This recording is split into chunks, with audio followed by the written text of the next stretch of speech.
ठाण्याच्या राजकीय, सामाजिक आणि सांस्कृतिक घडामोडींचं वर्तमान चित्र दाखवणाऱ्या ठाणे वर्तमानमध्ये मी नितीन बोरसे आपलं पुन्हा एकदा हार्दिक स्वागत करतो.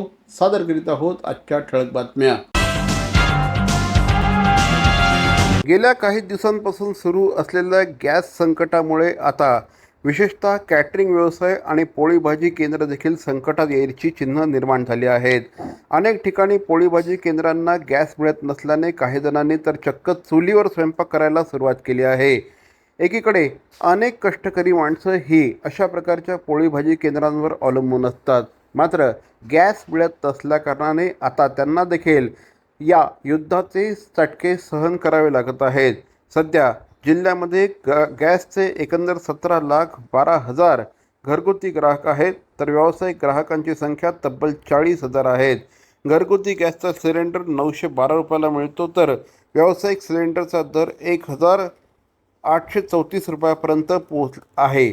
मात्र आता मोठ्या प्रमाणामध्ये काळा बाजार होत आहे. काही साठेबाजांनी साठेबाजी करून गॅसचा दर वाढवायला सुरुवात केलेली आहे. एक प्रकारे हे मुडद्याच्या टाळूवरचं लोणी खाण्यासारखं असल्याचं प्रतिक्रिया काही जणांनी दिली आहे. त्यामुळे अशा साठेबाजांवर कडक कारवाई करावी अशी मागणी देखील या संदर्भात होते आहे. मात्र या सगळ्यामुळे जे पोळी भाजी केंद्र चालवत आहेत, कॅटरिंगचा छोटा छोटा व्यवसाय करत आहेत, अशा व्यावसायिकांना मात्र मोठ्या प्रमाणात त्रास सहन करावा लागतो आहे. काही जणांना तर आपले कार्यक्रम देखील पुढेही ढकलावे लागतात का, अशा प्रकारची चिन्ह निर्माण झाली आहेत.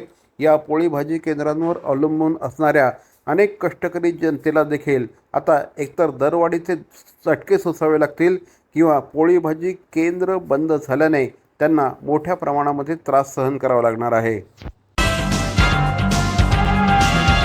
वाढत्या उष्णतेच्या पार्श्वभूमीवर ठाणे महानगरपालिकेने हीट ॲक्शन प्लॅन तयार केला असून शहरातील प्रमुख चौकांमध्ये ग्रीन नेट लावणं, पाणपोई उभारणं आणि जनजागृती मोहिमा राबवणं यासारख्या उपाययोजना करण्यात येणार असल्याची माहिती अतिरिक्त आयुक्त प्रशांत रोडे यांनी दिली. उष्णतेशी संबंधित आजारांवर उपचारासाठी आरोग्य केंद्रांमध्ये औषध साठा ठेवणं, कूलिंग रूम तयार ठेवणं, तसेच शाळा, रिक्षा, टॅक्सी संघटना, विविध संस्थांच्या वतीने जनजागृती केली जात आहे. विशेषतः मुंब्रा आणि वागळे प्रभागांमध्ये उष्णतेचा परिणाम अधिक असल्याने त्या भागांवर विशेष लक्ष केंद्रित करण्यात येणार आहे. ठाणे महानगरपालिकेने निवासी मालमत्ता करावरील शास्तीमध्ये 90% सूट देण्याची योजना जाहीर केली असून नागरिकांनी या संधीचा लाभ घ्यावा असं आवाहन महापौर शर्मिला पिंपळकर यांनी केलं आहे.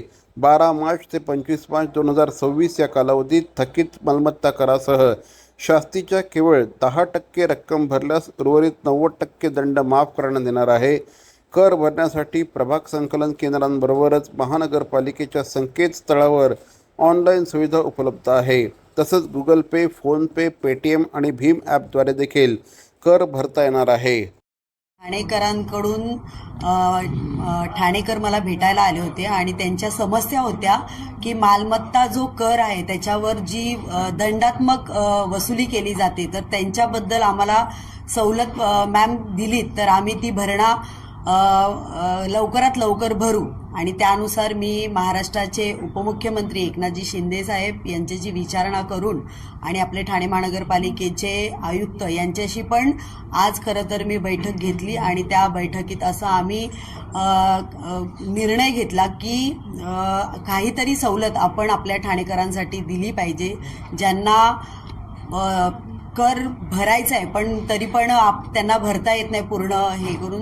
तर अशासाठी आपण त्यांना एक निर्णय घेतला की 90% कर मालमत्ता कर वसुलीवर 90% सवलत देण्यात येईल दंडात्मक.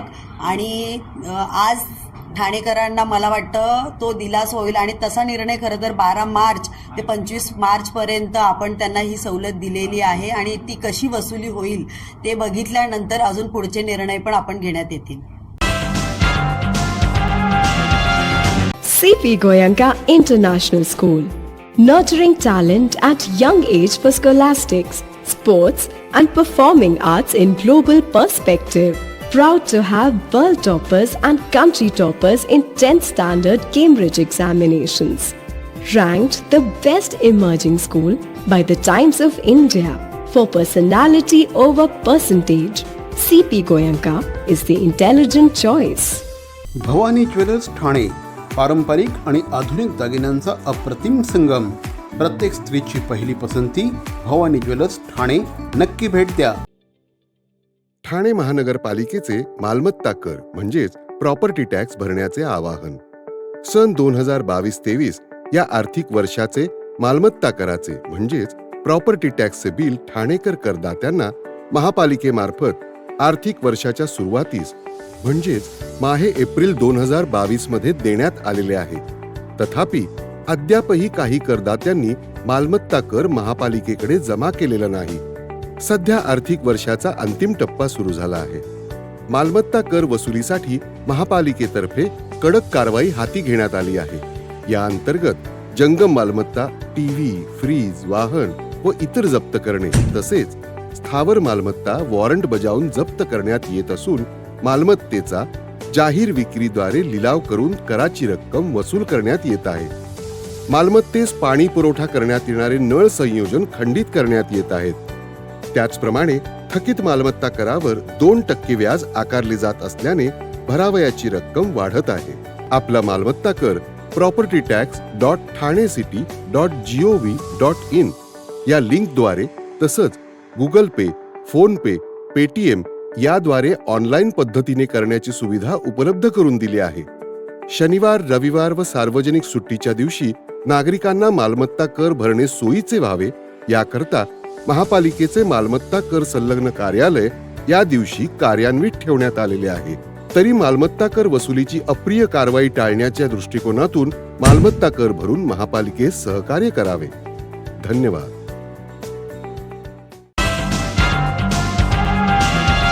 महाराष्ट्रातील दुर्ग संवर्धनासाठी काम करणाऱ्या दुर्गसेवकांना प्रोत्साहन देण्यासाठी सरकारने विशेष योजना आणावी अशी मागणी आमदार संजय केळकर यांनी केली आहे. विधिमंडळातील अर्थसंकल्पीय चर्चेदरम्यान त्यांनी ही मागणी केली. सह्याद्री प्रतिष्ठानच्या माध्यमातून इंग्लंडमध्ये महाराष्ट्रातील गड किल्ल्यांचे प्रदर्शन आयोजित करण्यात आले असून त्याला मोठा प्रतिसाद मिळत असल्याची माहिती त्यांनी दिली. राज्यात अनेक संस्था गड किल्ल्यांच्या संवर्धनासाठी अहोरात्र काम करत असल्याचं सांगत अशा दुर्गसेवकांच्या कार्याला शासनाने पाठबळ द्यावं असं देखील यावेळेस केळकर यांनी सांगितलं. त्याबरोबर राज्यात वाढणाऱ्या गोहत्या, गोमांस तक्रारीच्या घटनांबाबत देखील त्यांनी चिंता व्यक्त केली. गोवंशाचं रक्षण करणाऱ्या गोरक्षकांवर अनेकदा गुन्हे दाखल होतात असे सांगत या विषयावर कठोर अंमलबजावणी करण्याची मागणी श्री केळकर यांनी सभागृहात केली. अध्यक्ष महोदय, दुर्ग संवर्धन, सेवक हे दुर्ग सेवक जे आहेत या संस्थांना प्रोत्साहन देण्याची पण गरज आहे. अध्यक्ष महोदय, शासन किती करणार, शासन किती प्रकारच्या गोष्टी करणार त्या, परंतु दुर्ग सेवा करणारे, दुर्ग संवर्धन करणाऱ्या संस्था मग छोट्या मोठ्या असतील महाराष्ट्रामधल्या, त्यांना आपल्याला प्रोत्साहन देण्याकरता काही योजना बनवता येईल का याचा देखील शासनाने विचार केला पाहिजे. अध्यक्ष महोदय, त्यांना प्रोत्साहन दिलं पाहिजे. जे असंरक्षित किल्ले आहेत, अनेक किल्ले जे आहेत ते असंरक्षित आहेत. या असंरक्षित किल्ल्यावर अतिक्रमणं झालेली आहेत. या असंरक्षित किल्ल्याचा दुरुपयोग व्हायला लागलेला आहे. तर त्याचं देखील सुधारणा करणं गरजेचं आहे. त्याची देखील देखभाल दुरुस्ती करण्याची गरज आहे. अध्यक्ष महोदय, कारण की हे दुर्ग जे आहेत हेच आमचं शौर्याचं आणि पराक्रमाचे प्रतीक आहे. गेल्या काही दिवसांपासून ठाण्यात पाण्याची मोठी समस्या निर्माण झाली आहे. पाणी वितरण करणारी यंत्रणा सदोष असल्याने पाण्याचा पुरवठाच होत नाही. त्यामुळे आपल्या घरातही पाणी आलं नाही असा आरोप करत राष्ट्रवादी काँग्रेस शरदचंद्र पवार पक्षाचे नगरसेवक अभिजित पवार यांनी थेट ठाणे महापालिका मुख्यालयाच्या आवारातच आंघोळ केली. त्यांच्या या कृतीमुळे संपूर्ण पालिका मुख्यालयात अक्षरशः खळबळ माजली. गेल्या काही दिवसांपासून ठाणे शहरामध्ये सातत्याने अनियमित पाणी पुरवठा होतो आहे. शहराला 621 दशलक्ष लिटर पाण्याची गरज आहे, मात्र प्रत्यक्षात फक्त 550 दशलक्ष लिटर पाणी पुरवठा होत आहे. त्याचप्रमाणे वितरण व्यवस्था देखील प्रचंड मोठ्या प्रमाणामध्ये सदोष असल्याचा आरोप यावेळी श्री अभिजित पवार यांनी केला आहे. अभिजित पवार यांनी चक्क ठाणे महानगरपालिका मुख्यालयातच अंगावर बाटली ओतून घेतली आणि त्यानंतर इथेच आंघोळ केली. या त्यांच्या कृतीमुळे संपूर्ण महानगरपालिकेमध्ये बराच वेळ खळबळ माजली होती. पाणी सोडायला मागत नाही, ह्याचे काहीतरी धागेदोरे या महानगरपालिकेतच लपलेले आहे. या संदर्भात अनेक बैठका झाल्या, निर्देश देण्यात आले. मग पाणी नेमकं जात आहे कुठे? पाणी जाते कुठे हे यांना समजलं पाहिजे. 621 MLD पाण्याची गरज ठाणे महानगरपालिकेच्या हद्दीत असताना आपल्याला पाणी पुरवठा होतो फक्त 585 MLD. मग हे पाणी जातंय कुठे, पाणी येत का नाही आहे, ह्याच्यावरती उपाययोजना नाहीच आहे. 32 वर्ष ह्या महानगरपालिकेच्या हद्दीमध्ये यांची सत्ता आहे आणि या 32 वर्षामध्ये एकही धरण करू शकले नाहीत. बाकी आजूबाजूच्या महानगरपालिका बघा, सगळीकडे धरण आहेत. आपल्याच ठाणे महानगरपालिकेच्या हद्दीमध्ये ही अवस्था आहे. त्यामुळे नाईलाजाने इथूनच पाणी घेऊन इथंच आंघोळ करावी लागली. अजून पाण्याचे प्रश्न नाही मिटले की पूर्ण एरियाच घेऊन यावं लागणार आहे मला इथं आंघोळ करायला. आम्ही नंतर पुढच्या आठवड्यात परत पाणी नाही आलं की बसणार इथे 100-200 जण आंघोळ करायलाच. पर्याय नाही ना दुसरा. पर्यायी व्यवस्था जर काय असेल तर गोष्ट वेगळी आहे. म्हणजे प्रत्येक आठवड्याला हाच त्रास जर ठाणेकर नागरिक सहन करत असतील तर यासारखी वाईट दुर्घटना कुठे नाही. तर मंडळी, या होत्या आजच्या ठळक बातम्या ठाणे वर्तमानमधून. आम्ही ठाण्याच्या राजकीय, सामाजिक आणि सांस्कृतिक घडामोडींचं वर्तमान चित्र दाखवण्याचा प्रयत्न करतोय. अर्थातच आपल्या सहकार्याची गरज आहे, तेव्हा आमच्याशी जरूर संपर्क साधा. आमचा पत्ता आहे Dadoji Konde stadium, shop number 16, Khattan road, Thane पश्चिम. दूरध्वनी क्रमांक 9820939420. तर मग पुन्हा भेटू उद्या याच वेळी याच ठिकाणी ठाणे वर्तमानमध्ये. तोपर्यंत धन्यवाद. जय हिंद, जय महाराष्ट्र.